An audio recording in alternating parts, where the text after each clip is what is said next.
Olá, muito boa noite para você. Seja bem-vindo ao programa Entrevista Coletiva aqui na tela da Band Amazonas para Manaus e mais 22 municípios aqui do estado. Eu sou Neto Cavalcante e me acompanha na bancada no programa de hoje o jornalista Oreste Taif, que é repórter do Grupo Bandeirantes de Comunicação. A nossa convidada do programa de hoje é psicóloga. O assunto a ser discutido é Setembro Amarelo. Eu falo com Luciana Lopes, que é diretora do CAPS Benjamin Matias Fernandes. Muito bem-vinda aqui à Band. Obrigado por ter aceitado o nosso convite, viu, psicóloga? Obrigada, boa noite. Queria que você começasse, então, explicando como é que funciona o atendimento nos CAPS. Um atendimento voltado à população que precisa de atendimento psicológico. Como é que funciona? Isso, o atendimento no CAPS ele é feito, que a gente chama de demanda livre, né? É um atendimento do SUS, do Sistema Único de Saúde, vinculado à Secretaria Municipal de Saúde. Então, é um atendimento gratuito, a gente chama de demanda espontânea, não precisa de encaminhamento para procurar o serviço, né? Qualquer pessoa que quiser uma avaliação pode se dirigir ao serviço. E os CAPS, eu falei CAPS porque eles têm 3 tipos. Eu vou só esclarecer rapidinho uma população, né? Existe um CAPS, o do Parque 10, que é esse que eu trabalho, que ele trabalha com transtorno mental, então somente com transtorno mental.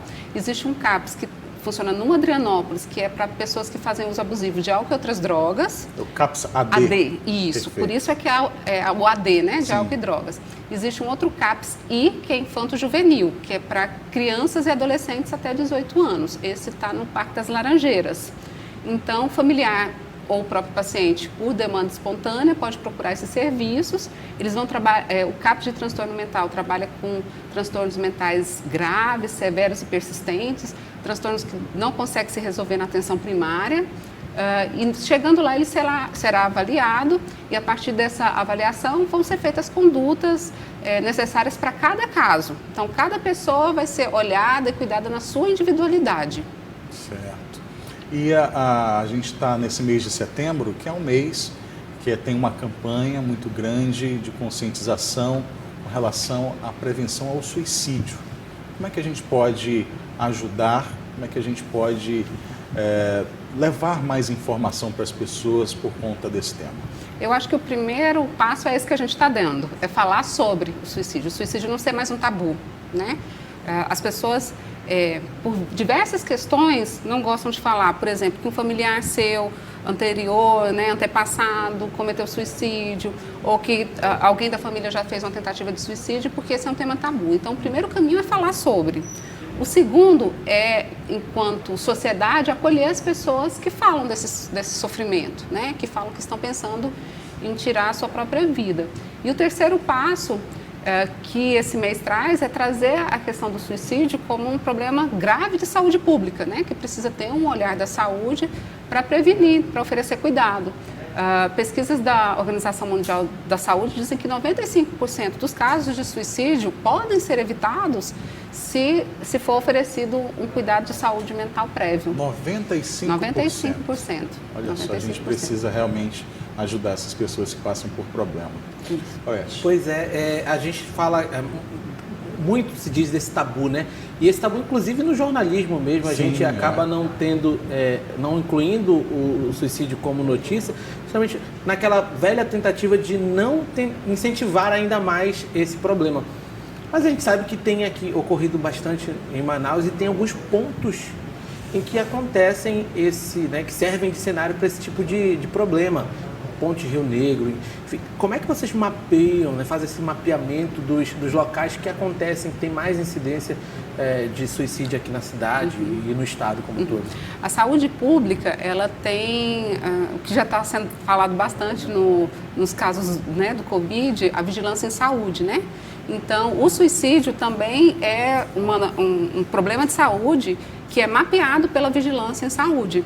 Então, todos os casos efetivos de suicídio, eles são notificados, é feita uma ficha de notificação. Então, existe um banco de dados, tanto no município, no estado e nacional, que vai catalogando os suicídios, os locais e a forma, né? Então, a gente consegue ter epidemiologicamente a faixa etária, quais os locais, né?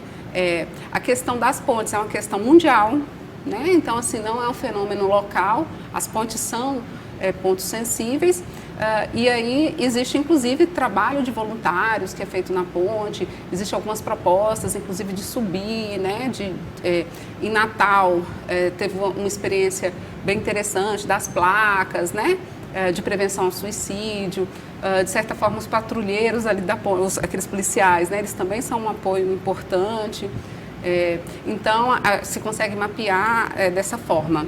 Natal tem uma ponte muito parecida com a nossa aqui de Manaus. E com relação a essa discussão que o Oreste Litaif levantou também, com relação à imprensa, da divulgação do suicídio, nesse momento em que a gente precisa falar do problema, mas também talvez pensando numa solução, e colocar isso na imprensa como uma notícia, né, que pode impactar de forma negativa. Como é que a senhora vê essa relação da questão da ética do jornalismo com a necessidade de falar sobre o assunto? Essa questão da informação, a própria Organização Mundial de Saúde tem uma cartilha de como comunicar suicídios, né? Ela vem do efeito Werber, né? Foi feito um estudo há um tempo atrás, foi um romance russo que foi lançado, que tinha uma descrição, e aí depois desse romance, vários jovens começaram a cometer suicídio de maneira muito semelhantes, né? Então, quando a gente fala da comunicação do suicídio, a gente não personificar, não personalizar o ato, né? E não descrever o ato. Porque quando os estudos da saúde falam que quando você personaliza e descreve, pessoas que estão passando por situações semelhantes, falam, olha, isso pode... resolver meu problema. Resolver meu problema. Então, é uma notícia de falar de casos genéricos, de falar de fatores de proteção, né, mas não descrever a cena, né? A grande questão, na questão da comunicação, é porque anteriormente se descrevia a cena. E aí você descrever a cena realmente se torna um fator não protetivo, mas sim de risco. Mas falar realmente de que é um problema de saúde pública, de maneira geral, de como a gente pode cuidar, de como é que a gente pode proteger, de onde a gente busca ajuda, né? Então, é importante a comunicação, mas a forma da comunicação é que tem que ter esse cuidado para não personificar e não descrever como é que foi cometido o ato. Quais são os sinais que eu preciso prestar atenção em casa, quando eu tenho alguém que possa estar passando por algum problema? O primeiro é a gente entender que os casos de suicídio, em sua maioria, estão relacionados a algum transtorno mental, né? O primeiro dele é a depressão, né?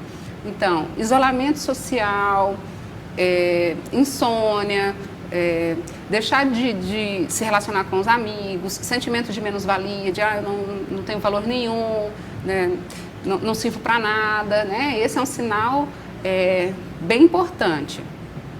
O segundo transtorno mental que também que também tem a característica de ter risco para o suicídio é o transtorno bipolar. Então, os dois são transtornos de humor. Então, se o humor também ou está muito depressivo, ou está muito eufórico, né, num grande período de tempo, é sinal de que a pessoa está com um transtorno mental, que ela precisa buscar ajuda. A gente tem que desmistificar de que psiquiatra é coisa de doido, né? A gente tem que entender que o cérebro é um órgão como o coração, como o pulmão, como os rins, e precisa ser cuidado da mesma forma. Tem médicos especialistas nisso, tem profissionais psicólogos especialistas nisso, né? Então, cuidar dessas questões dos transtornos psiquiátricos, né? Depressão, transtorno bipolar, esquizofrenias, né? E aí só um pouquinho, e a questão do uso de substância, né? O uso de álcool, principalmente o alcoolismo, né? O álcool é uma substância que é depressora do sistema nervoso central, e aí você bebe muito, perde a noção da realidade, pode também, é uma situação de risco. Então, alcoolismo e transtornos de personalidade, né? Transtornos de personalidade, especificamente borderline, que é um comportamento mais impulsivo, né? Que também precisa ser atento. Então, são transtornos mentais que, se cuidados, podem prevenir bastante a questão do suicídio. Doutor, 96% dos casos de suicídios estão ligados aos transtornos mentais. Isso. A gente um pouco tenta compreender como é que está o cenário hoje com a pandemia. A gente sabe que o isolamento social, o distanciamento, o isolamento em si, em casa, ele já traz uma certa ansiedade. Isso acaba colocando na mente algo que que não deveria. Vocês têm monitorado como é que está o cenário hoje de pessoas que não tinham nenhum transtorno mental e depois da pandemia adquiriram? A gente tem percebido um aumento, principalmente dos transtornos de ansiedade, síndrome do pânico e depressão, e também o aumento do uso de substância, né? Então, um aumento muito grande de pessoas que não faziam uso de álcool de maneira abusiva e na pandemia passam a fazer uso de álcool de maneira abusiva e outras substâncias também, mas o álcool predominantemente, né? Então a gente percebe esse aumento, mas mais desses transtornos de ansiedade, de transtorno de síndrome do pânico e algumas questões relacionadas à depressão por conta da questão que se associou, né, do coronavírus e a questão social, né? Algumas pessoas que perderam o emprego, que estão sem perspectiva de emprego, enfim. A própria doença, quem adquiriu, vocês têm tratado pessoas que adquiriram o coronavírus, tiveram contato com o vírus e que depois do tratamento também ficaram um quadro depressivo? Já apareceram sim, algumas pessoas. Já apareceram comum? Pessoas que... Tem sido comum? Não é uma quantidade que diz que o sinal amarelo de alerta, não. Mas tem aparecido sim, né? Principalmente pessoas que ficaram internadas, né? Que vivenciaram aquela questão da possibilidade mais eminente, né? Do risco, enfim. Pessoas que acabaram vendo o paciente do leito ao lado, né? Que não conseguiu vencer a doença. Sim. E a gente também não pode esquecer que algumas pessoas que tiveram, elas ainda estão em fase de reabilitação, né? Tem muito problema pulmonar, ainda está com muita falta de ar. Então, pessoas que eram extremamente ativas, agora não conseguem mais subir uma escada, porque mesmo... né, não estando mais com vírus, ficaram com sequelas pulmonares, né? Isso, né? Você vai perdendo um pouco a sua produção anterior. E o que a senhora diria para quem está em casa assistindo? Assim, evitar de ter um pensamento negativo ou tentar sair desse quadro depressivo por ter vivenciado alguma situação do coronavírus. Isso é uma pergunta importante, viu, Orestes Taif? Por isso, vou pedir para a psicóloga Luciana Lopes responder logo após o breve intervalo que a gente vai fazer aqui na entrevista coletiva.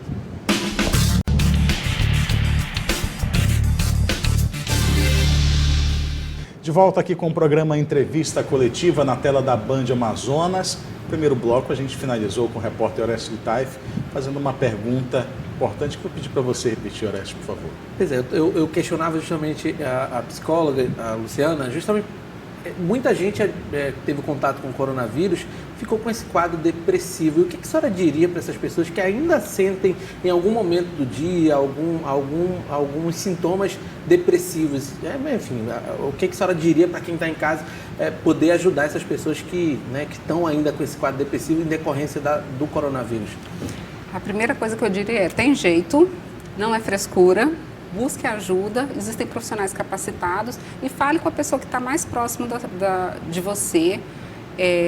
Dentro do SUS, busque a unidade básica de saúde que vai dar essa primeira orientação e pode te encaminhar para um profissional psicólogo que vai com certeza te ajudar, te acolher e te oferecer recursos para lidar com essas questões. Ainda é muito comum uma certa resistência ou preconceito de ir ao psicólogo ou psiquiatra. E qual procurar primeiro? Existe muito receio, muito medo, muito preconceito. Existe um termo chamado, inclusive, psicofobia, que é esse medo do cuidado psicológico, psiquiátrico, né? Isso culturalmente se estabeleceu. Eu diria,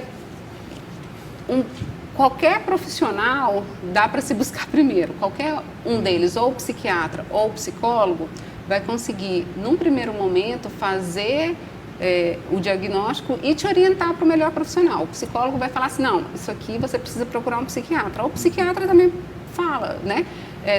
O psiquiatra, o grande medo das pessoas de procurar o psiquiatra é, ele vai me dar remédio controlado, remédio de tarja preta, eu vou ficar dependente.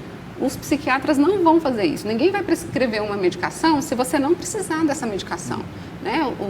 Eles são todos guiados pelas boas práticas médicas e eles vão falar assim, olha, esse caso não precisa de medicação, você pode buscar um psicólogo e o tratamento ser só psicológico, ou ser medicamentoso e psicológico. Agora, existem alguns transtornos em que a gente fala que a pessoa fica fora do juízo crítico, que é isso, que ela não sabe o que ela está fazendo, não consegue dormir durante vários dias, tem relatos que a gente chama de alucinações auditivas, de estar ouvindo vozes, começa a ter pensamentos estranhos, de que ele está sendo perseguido por alguém. O primeiro cuidado é psiquiátrico, porque ele precisa de uma intervenção medicamentosa. Os demais, que são mais transtornos de ansiedade, síndromes do pânico, você pode procurar um psicólogo ou um psiquiatra, que qualquer um dos dois pode oferecer a melhor escuta e a melhor orientação. A grande diferença, porque as pessoas têm muita dúvida disso, né? Qual é a diferença de um psicólogo e de um psiquiatra? O psiquiatra é um médico, fez uma especialidade em psiquiatria e ele vai trabalhar muito nas questões biológicas, né? De neurotransmissores, de organização, de estabilização disso através do uso de medicamentos. E o psicólogo vai trabalhar com o que a gente fala de subjetividade, de comportamento, é um cuidado pela fala, né? Pela escuta e sem uso de medicamento. Doutor, dentro desse setor que a senhora acabou trazendo uma expressão biopsicossocial, a gente fala muito, vem muito na cabeça que só os adultos têm esses transtornos mentais, mas acredito eu que crianças também sentem esses efeitos. Como é que é o cenário hoje no Amazonas de crianças com quadros depressivos ou com ansiedade? Tem tido muitos casos? Como é que é o cenário em crianças? Em crianças também tem casos de depressão, de transtorno de ansiedade, tem casos de pensamento suicida em criança, né? A gente acha que não, mas tem, né? Então, infelizmente, é importante a gente ficar atento para as questões, de novo, que eu falo, isolamento social, não quer brincar. A criança, ela se torna mais vulnerável a fatores sociais, por exemplo, um abuso sexual, né? Situações de violência doméstica. Então, a gente precisa ficar bem atento a isso, porque isso pode desencadear uma questão de transtorno mental.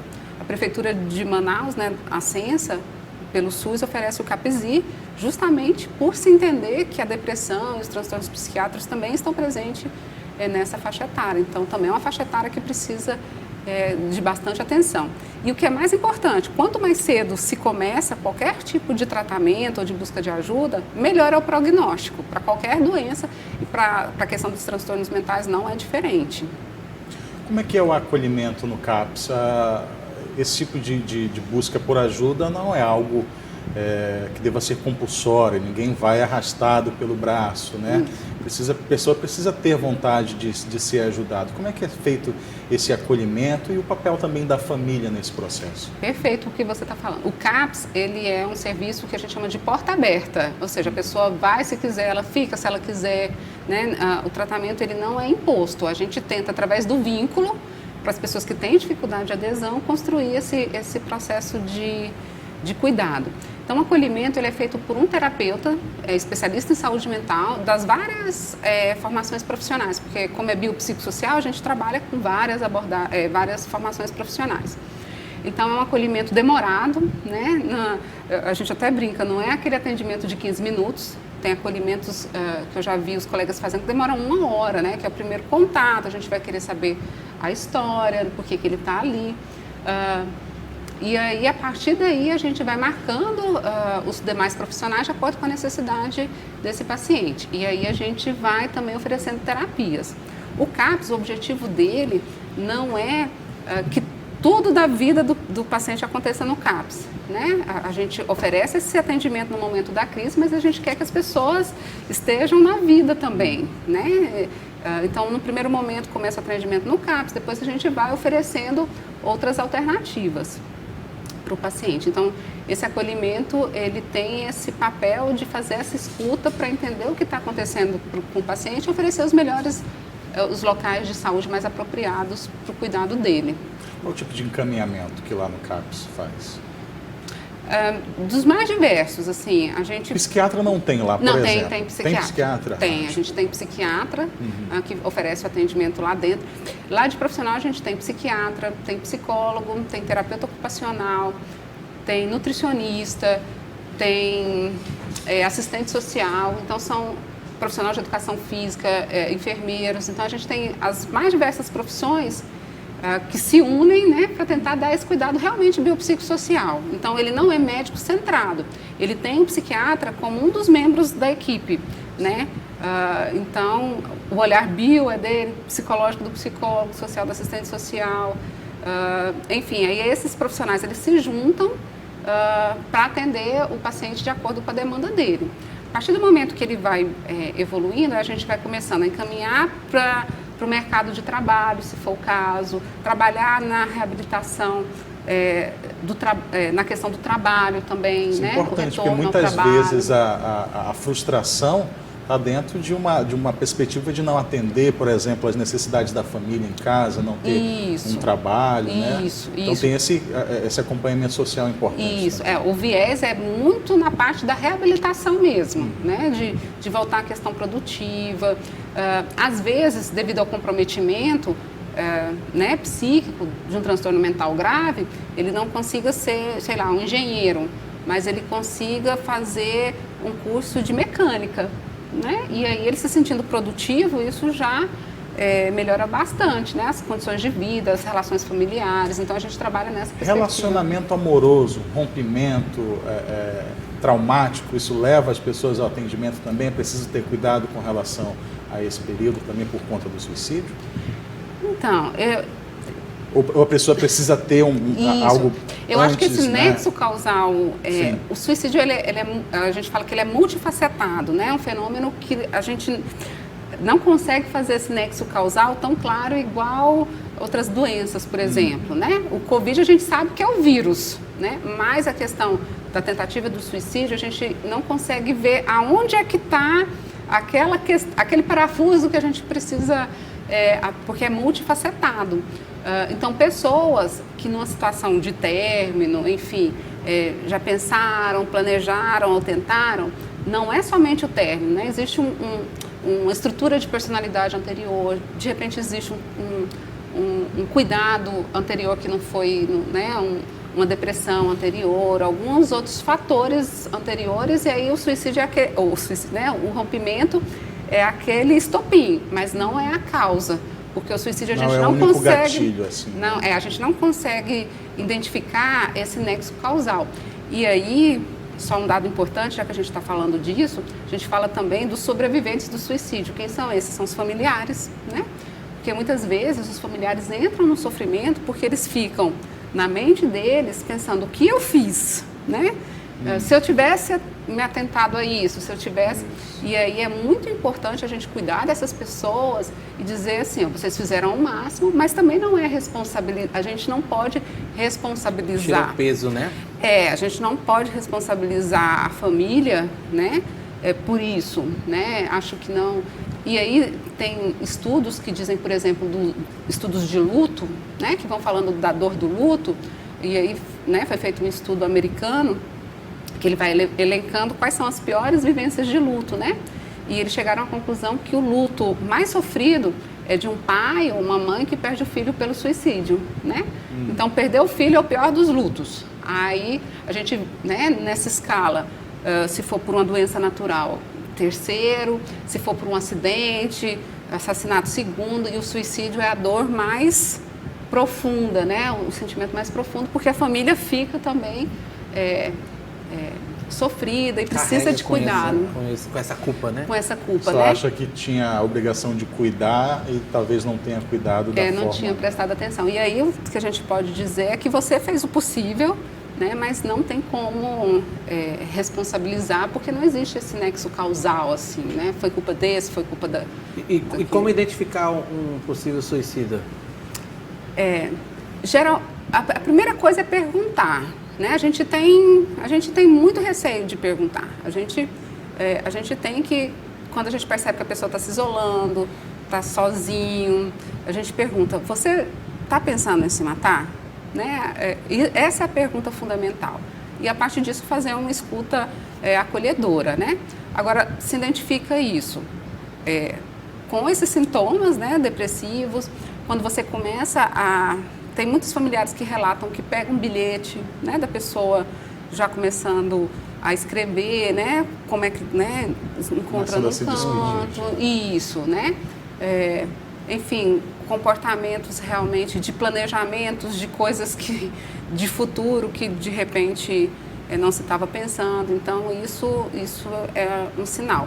Agora, o que é mais importante é a gente estar aberto para uma escuta empática, sem julgamento, né? Isso é o mais importante. Mas identificar também é importante para poder procurar ajudar. Isso, para procurar ajuda. Tem uma questão muito importante, que eu sei que está acabando. A gente está finalizando. Mas falei a questão muito importante para a gente já finalizar. Desde já agradecer ao Orestes de Taife pela participação. Viu? Isso. Se alguém disser que está pensando em se matar com planejamento, é uma questão de emergência psiquiátrica e precisa ser levado para ser cuidado com o médico psiquiatra como emergência. Luciana Lopes, psicóloga, diretora do CAPS Benjamin Matias Fernandes, que fica ali no Parque 10. Muito obrigado pela sua presença aqui na entrevista coletiva. Obrigado também ao Orestes de Taife. Nós encerramos o nosso tempo aqui. Obrigado mais uma vez, psicóloga. No próximo domingo a gente está de volta aqui no Entrevista Coletiva e eu aguardo você.